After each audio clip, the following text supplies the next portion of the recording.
Des villes désertes, des avions cloués au sol, l'économie qui fonctionne au ralenti. La COVID-19 aura au moins un effet secondaire positif sur l'environnement. En Chine, les centrales au charbon ont réduit leur production de 40%. Le trafic aérien a diminué partout sur la planète, de 27% en Amérique du Nord, de 46% en Europe. Au Québec, le ministère des Transports parle d'une diminution de 40% des déplacements automobiles durant la crise. La planète respire plus librement depuis le début du confinement. À New York seulement, les gaz à effet de serre ont diminué de 50%. Mais les environnementalistes disent qu'on ne peut pas crier victoire trop vite. Ces baisses drastiques sont temporaires. On parle même de baisses ponctuelles. Les chercheurs se demandent quel effet aura cette hausse pollution lorsque la machine des pays industrialisés se remettra en marche.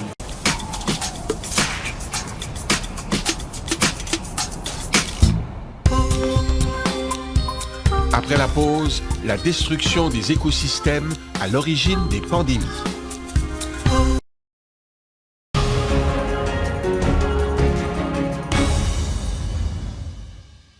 Selon les écologistes, le rythme des pandémies risque de s'accélérer dans le futur, car en bouleversant les écosystèmes, l'homme favorise l'émergence de zoonoses, des maladies infectieuses transmises de l'animal à l'humain. On soupçonne les chauves-souris, les pangolins.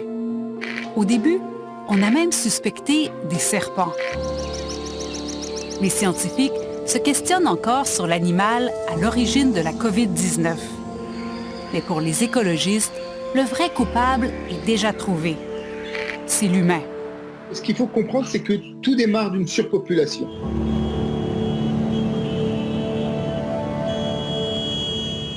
Un exemple qui est très frappant, c'est l'exemple de la... Rodolphe Gozlan, spécialiste français en écologie de la conservation, affirme que la pandémie de COVID-19 était inévitable.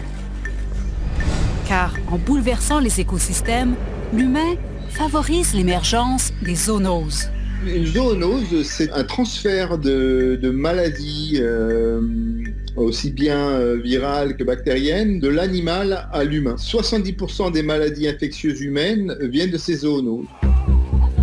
Le virus Ebola, par exemple, a été transmis des chauves-souris à l'homme, possiblement par l'intermédiaire des grands singes, comme les chimpanzés ou les gorilles.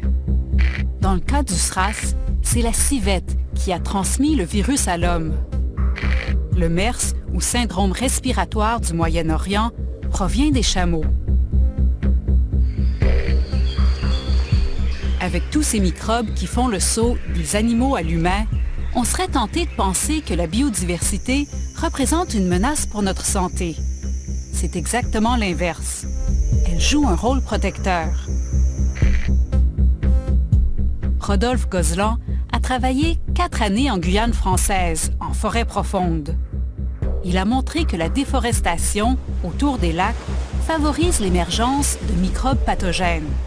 Quand on déforeste, qu'est-ce qu'on fait? On change profondément le système, c'est-à-dire qu'on amène de la lumière, on amène de nouvelles plantes, on amène de nouveaux animaux. Il y a aussi une prédation par les oiseaux qui est plus grande parce que les proies sont plus visibles. Donc on change la chaîne alimentaire. Généralement, on la rabaisse.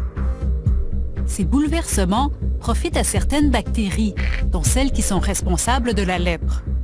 Et en plus de ça, en ouvrant ces systèmes-là, on permet à l'humain d'aller chasser là-dedans, d'aller pêcher, de créer des routes, c'est-à-dire des fronts de contact. On ouvre de nouveaux fronts de contact entre ces réservoirs qui n'auraient jamais dû être perturbés et une population humaine qui devient de plus en plus grande. En Afrique de l'Ouest et centrale, la déforestation facilite la transmission du virus Ebola aux humains. Lorsqu'on coupe leurs forêts, les chauves-souris sont forcés d'aller se percher sur les arbres des jardins ou des fermes. Un humain peut ingérer la salive d'une chauve-souris en mangeant un fruit qui en est recouvert. Il peut s'exposer au virus qui se trouve dans la chair de l'animal s'il le chasse. Pour nourrir 7,5 milliards d'humains sur la planète, on joue parfois avec le feu. Dans les élevages industriels, les bêtes sont entassées les unes sur les autres en attendant d'être menées à l'abattoir. Ça veut dire qu'on maintient une certaine densité de population qu'il n'y aurait pas dans un milieu sauvage où les individus sont beaucoup plus dispersés, et on crée ces bio-incubateurs et qui permettent justement ces sauts à l'humain après. Les chasseurs, eux, s'aventurent de plus en plus loin dans la forêt pour trouver leur prise. Dans certaines régions d'Afrique, on a beau interdire la consommation de viande de brousse, celle des singes, des chauves-souris ou des reptiles par exemple, elle reste très prisée. D'abord, il y a une certaine relation culturelle à ce genre de nourriture, mais il y a aussi une facilité parce que la viande est gratuite. En augmentant ces relations avec la faune sauvage, en chassant, on l'a eu avec Ebola, mais on l'a eu avec d'autres maladies, on arrive à avoir des transferts plus fréquents et plus abondants avec les populations locales. Mais il n'y a pas que la population locale qui est à risque. Dans notre monde interconnecté, la viande de brousse s'exporte et se retrouve rapidement sur les marchés étrangers. Les pangolins vendus en Chine proviennent surtout du continent africain. Rodolphe Gozlan connaît bien le marché de Wuhan, qu'on soupçonne être le point d'origine de la pandémie de COVID-19. Les animaux sont stressés, les animaux sont empilés les uns sur les autres, leur système immunitaire n'est pas en extrême bonne santé puisque dans les conditions dans lesquelles ils sont maintenus. Et donc on a un terrain favorable à la prolifération de virus et d'agents infectieux en tout genre. Quelques mois avant la crise, Rodolphe Gozlan et des collaborateurs avaient identifié les endroits dans le monde d'où pourrait provenir une prochaine pandémie. Parmi les zones chaudes, ils avaient ciblé l'Ouganda, mais aussi Wuhan.